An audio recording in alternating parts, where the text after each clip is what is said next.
Alam nyo, yung si Kaburikat na yan, walang magfa-follow at mag-share niyan. Walang magko-comment, walang magre-react, walang magsusubscribe. Alam nyo kung bakit? Pelenyera kasi yan. Alam mo, sikat, hindi pa naman.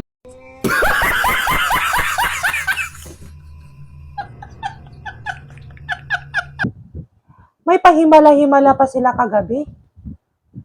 3 pa talaga sila nagsama. Tapos sasabihin, Himala, ang ganda-ganda mo, Himala. May pa ganun-ganun pa. Akala mo naman napakaganda ng boses mo, Kaburikat. Inggitera to, lagi to nandyan sa'yo, nasisiraan ka. Nanggigigil ako sa'yo talaga. Gigigil ako ha, gigigil. Gigigil ako sa'yo, Kaburikat ka. Ha? Ha? Nanggigigil ako.